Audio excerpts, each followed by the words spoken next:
Hello friends, myself DK Jha, chemistry faculty. You are most welcome on your own channel Chemistry Funda. आपका आपके अपने channel chemistry फंडा पे स्वागत है। दोस्तों, ये जो सीरीज मैंने अभी से शुरू किया हूँ, ये सीरीज क्या है कि जो बड़े बड़े टॉपिक हैं, कहाँ कहाँ हम ट्रिक का इस्तेमाल कर सकते हैं, कि कौन कौन से कॉन्सेप्ट में हमें ट्रिक यूज हो सकता है। कई सारे क्वेश्चन होते हैं जो काफ़ी डिफिकल्ट होते हैं, चाहे वो सीबीएसई लेवल पे हो, नीट लेवल पे हो, आईआईटी जेईई लेवल पे हो।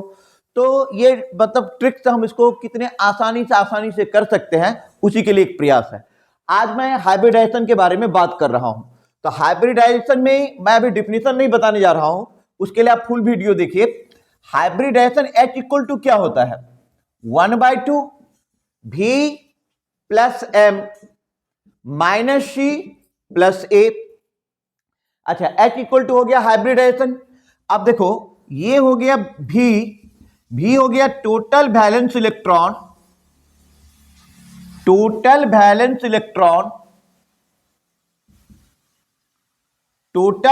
Electron of central atom, total valence electron of central atom, ये हो गया V। M हो गया मोनोवैलेंट एटम, मोनोवैलेंट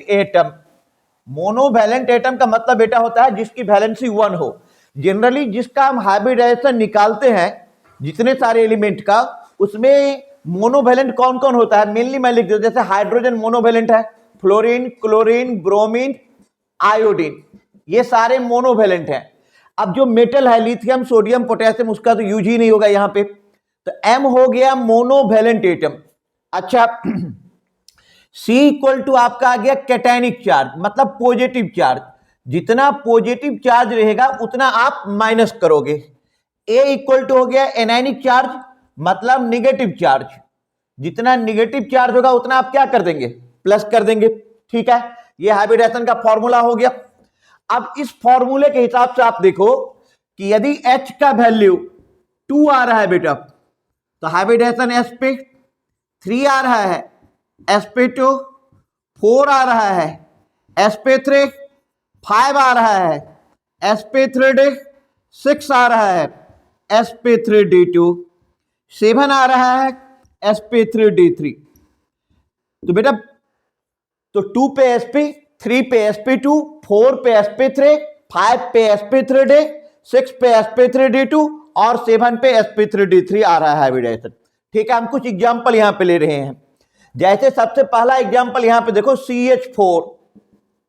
CH4, तो H हाइब्रिडाइजेशन निकालना है 1/2। अब कार्बन का यहां पे electronic configuration 1s2 2s2 2p2। तो कार्बन के पास वैलेंस इलेक्ट्रॉन कितना है? 4। तो V इक्वल टू हो गया 4। हाइड्रोजन क्या है बेटा? Monovalent atom. तो 4 + 4 8/2 कितना हो गया? 4। अब देखो 4 पे हाइब्रिडेशन कितना आ रहा है? sp3। देखो फटाफट बन गया sp3। अच्छा, आप ले लो PCl5। अब इसका हाइब्रिडेशन निकालना है, H इक्वल टू, तो 1/2। फास्फोरस किस ग्रुप का है? नाइट्रोजन फैमिली का है। तो इसका भी वैलेंस इलेक्ट्रॉन कितना हो जाएगा? 5 हो जाएगा, तो 5। अच्छा, क्लोरीन देखो मोनोवैलेंट है, तो 5 + 5 10/2, तो कितना आ गया? 5 का हो जाएगा sp3d। तो PCl5 का हाइब्रिडेशन कितना आ गया? sp3d। अच्छा, जैसे आपने लिया NH4 पॉजिटिव, अब देखो इसका कैसे निकालेंगे? H equal to 1/2। नाइट्रोजन का वैलेंस इलेक्ट्रॉन कितना है? नाइट्रोजन का वैलेंस इलेक्ट्रॉन है 5। अच्छा, मोनोवैलेंट एटम हाइड्रोजन है 4, पॉजिटिव चार्ज कितना है? 1, तो 1। तो ये हो गया 8/2, 4 पे हाइब्रिडेशन आ गया sp3। तो NH4 पॉजिटिव का हाइब्रिडेशन कितना आ गया? sp3। अब देखो SO4 2 निगेटिव, इसका हाइब्रिडेशन हम बता रहे हैं H इक्वल टू 1/2। अच्छा, सल्फर का वैलेंस इलेक्ट्रॉन, बेटा सल्फर किस ग्रुप का है? सल्फर है group number 6, oxygen, sulphur, selenium. तो वैलेंस इलेक्ट्रॉन इसका हो जाएगा आपका 6, मतलब सल्फर का हो गया आपको यहां पे देख लो 1s2 2s2 2p6 3s2 3p4, ये हो गया वैलेंस इलेक्ट्रॉन, तो 6। कोई भी मोनोवेलेंट नहीं है, ऑक्सीजन मोनोवेलेंट नहीं है, और निगेटिव चार्ज कितना है आपके पास 2, तो निगेटिव चार्ज को क्या करना है ऐड, 8/2 कितना हो गया 4, 4 पे हाइब्रिडेशन कितना आ जाएगा sp3, कितना आ जाएगा hybridisation sp3, note down.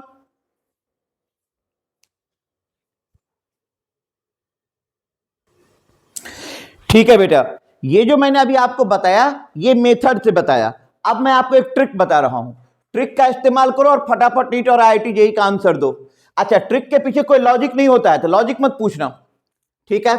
Single bond sigma, double bond में 1 पाई 1 सिग्मा, ट्रिपल बॉन्ड में पाई सिग्मा पाई, ठीक है। कोऑर्डिनेट बॉन्ड को आपको काउंट कर लेना है सिग्मा, सिंगलेट बॉन्ड को काउंट कर लेना है सिग्मा, और लोन पेयर ऑफ इलेक्ट्रॉन जो कि एक्चुअल में पाई इलेक्ट्रॉन है उसको आपको काउंट करना है सिग्मा, क्योंकि ये ट्रिक है, मैंने पहले ही बोल दिया ये ट्रिक है, इसके पीछे कोई लॉजिक नहीं है।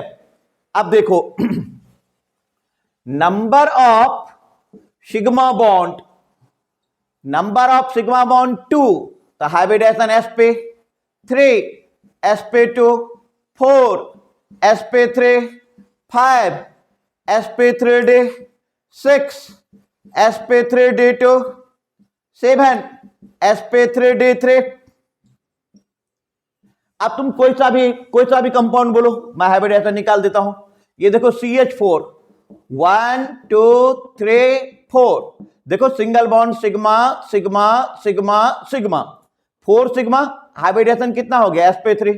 PCl5 देखो 1 2 3 4 5, 1 sigma 2 sigma 3 sigma 4 sigma 5 sigma, sp3d। अच्छा CO2 ले लो, ये देखो CO2 डबल बॉन्ड में 1 पाई 1 सिग्मा, 1 पाई 1 सिग्मा, 2 सिग्मा पर हाइब्रिडेशन क्या हो जाएगा sp हो जाएगा। चलो एक और ट्रिक बता रहा हूं, एक और ट्रिक बता रहा हूं, ये ट्रिक ले लो। दुनिया में जितने सारे सिंगल बॉन्डेड कार्बन एटम्स हैं उसके हाइब्रिडेशन sp3 होंगे, जितने सारे डबल बॉन्डेड कार्बन एटम्स हैं उसके हाइब्रिडेशन sp2 होंगे, जितने सारे ट्रिपल बॉन्डेड कार्बन एटम्स हैं उसके हाइब्रिडेशन sp होंगे। सिर्फ कार्बन के दोनों तरफ डबल बॉन्ड लग जाए तो हाइब्रिडेशन हो जाएगा sp, क्या हो जाएगा sp। यहां पे मैं एक एग्जांपल ले लेता हूं, तुम लोग जरा इसको भी देख लो। आपके पास है CH3 CH double bond CH, C triple bond C, C4H9। बेटा ये जो कार्बन है ये सिंगल बॉन्डेड है, यस और नो, इसका हाइब्रिडेशन कितना हो जाएगा sp3। ये डबल बॉन्डेड कार्बन एटम्स हैं, इसके हाइब्रिडेशन कितना हो जाएंगे sp2।